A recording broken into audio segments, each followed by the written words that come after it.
সর্বোচ্চ ৫ বার চ্যাম্পিয়ন, সর্বোচ্চ ২৩৭টি বিশ্বকাপ গোল, সর্বোচ্চ ৭৬টি জয়। ব্রাজিল আর বিশ্বকাপ যেন একে অন্যের জন্যই তৈরি। পেলে থেকে রোনালদো, গারিনচা থেকে রোনালদিনহো, ব্রাজিলের এই মহাতারকারা বিশ্বকাপকে রাঙিয়ে গেছেন। অর্জনে আর গর্জনে বিশ্বকাপের মঞ্চে ব্রাজিলকে সব ধরনের সম্মান এনে দিয়েছেন। প্রশ্ন হলো, ব্রাজিল কিভাবে বিশ্বকাপ ফুটবল ইতিহাসে এতটা সফল দল হয়ে উঠল? বিস্তারিত জেনে নেওয়া যাক। ফুটবল দুনিয়ায় অনেক পরাশক্তি নির্দিষ্ট কোনো এক বা একাধিক বিশ্বকাপে চমক দেখিয়েছে, কিন্তু ব্রাজিল যুগের পর যুগ ধরে বিশ্বকাপের মূল মঞ্চে নিজেদের শ্রেষ্ঠত্ব ধরে রেখেছে। বিশ্বমঞ্চের এই অবিশ্বাস্য ও ধারাবাহিক সাফল্যের পেছনে রয়েছে তাদের যুগে যুগে জন্ম নেওয়া ফুটবল ঈশ্বরদের অবদান। অনেক দেশে এক একটি স্বর্ণালী প্রজন্ম আসে, সেই প্রজন্ম চলে যাওয়ার পর তাদের সেরা সময়ও হারিয়ে যায়, কিন্তু ব্রাজিলের কখনো এমনটা হয়নি। ১৯৫৮ সালে বিশ্বমঞ্চে মাত্র ১৭ বছর বয়সে পেলের যে জাদুকরী উত্থান ঘটেছিল তা ব্রাজিলকে প্রথম বিশ্বকাপ এনে দেয়। এরপর পেলে, গারিনচা, ভাভাদের হাত ধরে ১৯৬২ ও ৭০ সালে বিশ্বজয় করে তারা টুর্নামেন্টের সফলতম দলে পরিণত হয়। এই রাজত্ব শেষ হতে না হতেই ৯০ আর ২০০০-এর দশকে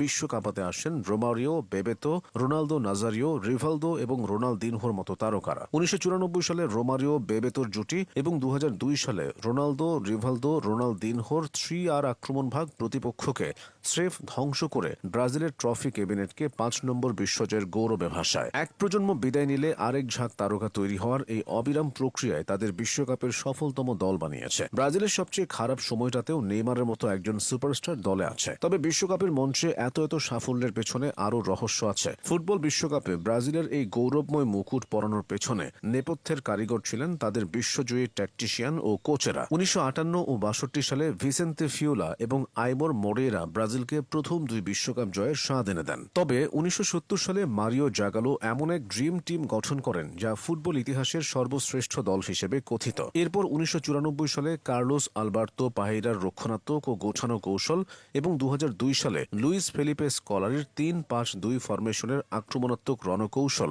ব্রাজিলকে পঞ্চমবারের মতো বিশ্বসেরা সিংহাসনে বসায়। আধুনিক ফুটবলের কৌশলের সাথে সাম্বার ছন্দের মেলবন্ধন ঘটিয়ে এই মাস্টারমাইন্ডরাই ব্রাজিলকে বিশ্বকাপের সফলতম দল হিসেবে প্রতিষ্ঠিত করেছেন। ব্রাজিল ফুটবল দলের একটি ঐতিহাসিক ঐতিহ্য রয়েছে। কার্লো আনচেলত্তির আগে তারা কখনোই তাদের ফুটবল দলের হেড কোচ হিসেবে কোনো বিদেশি কোচকে দীর্ঘমেয়াদে বা বড় কোনো টুর্নামেন্টে নিয়োগ দেয়নি। বিশ্বকাপ জয়ের ক্ষেত্রেও সেই ধারা বজায় ছিল। ব্রাজিলিয়ানরা ফুটবলকে তাদের সংস্কৃতির সর্বোচ্চ স্তরে ধারণ করে।